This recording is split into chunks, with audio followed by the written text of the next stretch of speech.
You my opposer when I want freedom. You my opposer when I want justice. And you want me to go somewhere and fight, but you won't even stand up for me here at home.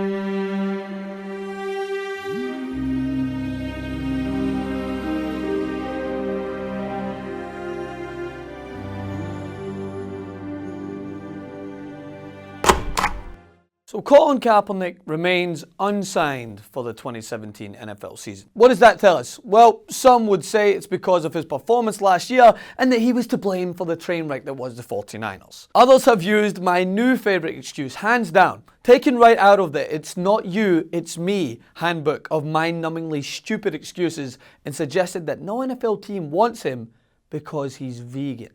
Right, because being vegan slowed down the greatest quarterback of all time, right? Oh, but remember, he's white and didn't protest for Black lives, so that diet was good for him because, yeah. But when you look past these asinine reasons and consider how the NFL is willing to look the other way when players commit domestic abuse. The Dallas Cowboys signing defensive lineman Greg Hardy to a deal worth up to $13 million.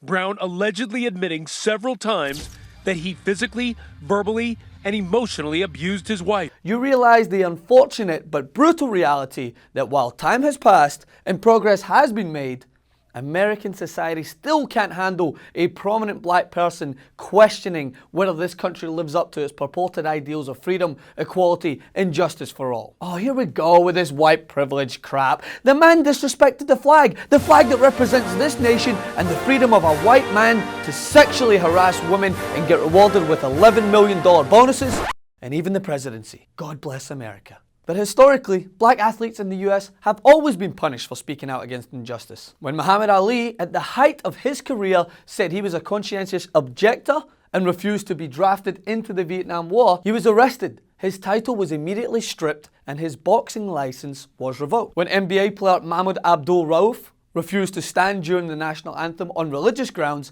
he was shuffled out of the league, losing out on millions and enduring death threats. His home was burned to the ground.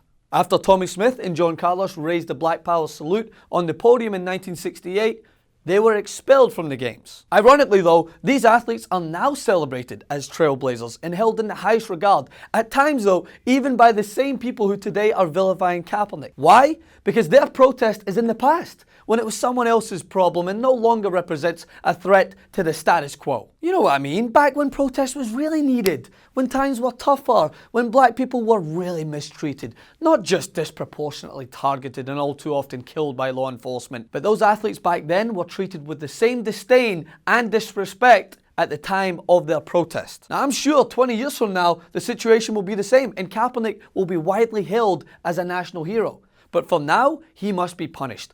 Just as Tommy Smith and John Carlos were punished. Just as Muhammad Ali was punished. I mean, come on, open your eyes, people. The NFL doesn't have a rule like the NBA's H2, player team conduct dress, that demands players, coaches and trainers are to stand and line up in a dignified posture along the sidelines or on the foul line during the playing of the national anthem. So how do they punish a man many owners deem a traitor? With a stiff arm in free agency. But here's the thing. Punishing Kaepernick has much larger implications, similar to those imposed by the Olympic Committee and the Boxing Federation back in the 60s. It is to send a message to others who dare to step out of line. And that alone is a reminder of the ugliness that continues to pervade American society. But you know what's truly remarkable in all this? Is that there is no doubt in my mind that Colin Kaepernick knew exactly what he was getting into, but he did it anyway. He knew all too well the disdain directed at previous African-American athletes who spoke out against injustice. I mean, look at what he's been doing all off-season. Does that look like the actions of a man desperate for the phone to ring? He's not spending his free agency wondering why all the teams in need of a QB haven't dialed him up. You know why? Because he's busy providing solutions to real-world problems, doing work the government has failed to do. Meals on Wheels, Somalia, Chicago, Standing Rock, community efforts, donations, speaking, teaching. Yet the NFL turns its back on him because, as I have said before, to them, the only crime worse than taking a life is protesting when a black life is taken. So yeah, I will continue to talk about this. I will continue to express my disgust at the treatment of a man whose efforts have been monumental. And until I am proved otherwise, I will continue to expose the reality that many refuse to face, that it is still unacceptable for a black person in the United States of America to question a predominantly white narrative. Follow me on Instagram @Francis M. Maxwell and on Twitter at Francis_Maxwell, and share this if you think history is repeating itself again.